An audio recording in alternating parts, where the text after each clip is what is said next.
So para sa akin guys, kung tayo ay magbe-burn ng kanilang NFT packs or founder pack, napakaswerteng tao na siguro natin kung tayo ang isa sa makakakuha ng 750.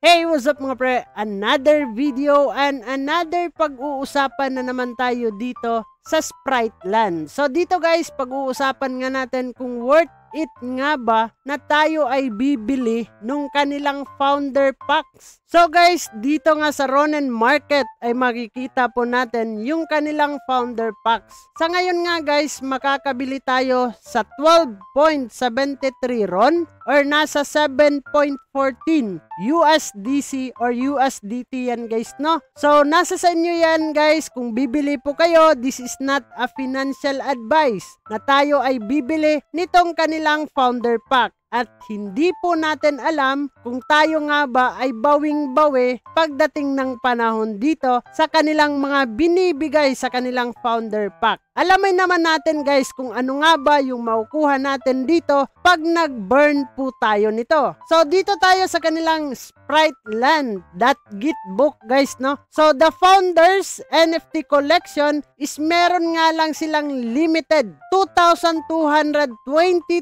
NFTs yung kanilang supply guys. Yung NFTs include guys, founder pack, a series of unique skins, and then swords, and then objects, specially developed for this moment nga daw. So magkakaroon din tayo dito a unique pit na magagamit nga daw natin inside the game and then mai-enjoy natin while exploring the Sprite Land universe. So guys, makakakuha din tayo ng badge for OG founder in the game. Siyempre guys, meron din sila ditong pinamimigay randomly na makakakuha tayo ng Sprite token na makakapag-distribute. Makiklaim din natin ito by token generation event or TGE guys. So first po nating makukuha kung magkakaroon tayo ng chance na makabili po ng kanilang founder packs ay 50,000 Sprite token. 50%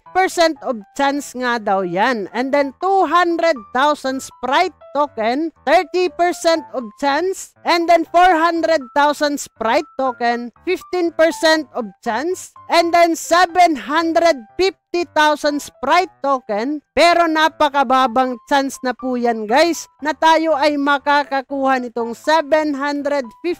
Napakaswerteng tao na siguro natin kung tayo ang isa sa makakakuha ng 750. Pero yun nga guys, pagkakakita ko sa kanilang white paper ay hindi ko makita kung magkano nga ba ang exact total supply ng kanilang token. Baka siguro malaki yung supply guys, no? So titingnan pa natin yan in the next update or announcement po ng team kung magkano nga ba ang exact amount of total supply nitong kanilang Sprite token guys. So para sa akin guys, kung tayo ay magbe-burn ng kanilang NFT packs or founder pack ay napakasulit na po yung ating makukuha. So isa sa maganda dito guys, pag once na nag-burn tayo ay makakakuha po tayo ng Sprite token nila. Pero yun nga, hindi ko pa sigurado no kung magkano yung price paglabas ng token nila or token generation event. And then mas maganda sana makita po natin kung magkano yung exact total supply of tokens nila. Baka siguro unlimited, hindi natin alam. So parang mababaliwala lang din yung ating makukuha ditong mga token. Pero titingnan natin yan guys no in the near future kung worth it nga ba. Pero sa inyo guys, worth it na ba ang ganitong makukuha pag once tayo ay nag-burn or hindi?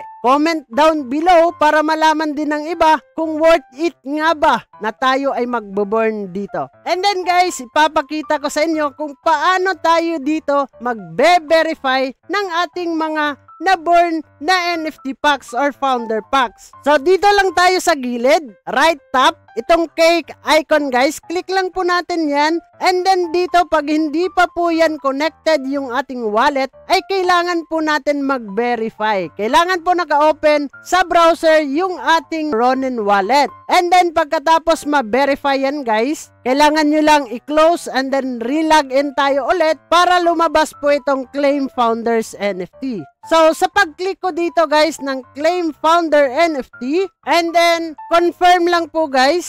And then, natapos na titingnan ko na lang dito sa aking banker kung pumasok nga ba. And then, hindi po siya pumasok guys. Kaya, magkakaroon tayo ng verification. And then guys, pag verify po natin sa ating burn, ay punta lang po tayo dito sa message or comment, no? And then, lagay po natin dito, verify po natin. Ganyan po yung format. So, kailangan sa pinakauna guys ay verify burn. And then, ilalagay nyo po yung transaction ID. And then, sa pinakadulo guys, yung ating NFT ID. So, confirm lang po natin. And then, okay. Titingnan natin dito sa ating banker kung officially okay na nga ba. And then guys, ito na po. 150 na yung ating Sprite token. And then, dalawa na yung sword po natin, guys. Dalawa na din yung ating skin. And then, dalawa na po yung ating pet po dito. So, pwede ko po yung ipangbenta para magamit ko yung gold. And then, makabili po ako ng panibagong mga gamit po dito. So, yun lang naman yung ating pag-uusapan for today's video, guys. Kung worth it nga ba tayo ay bibili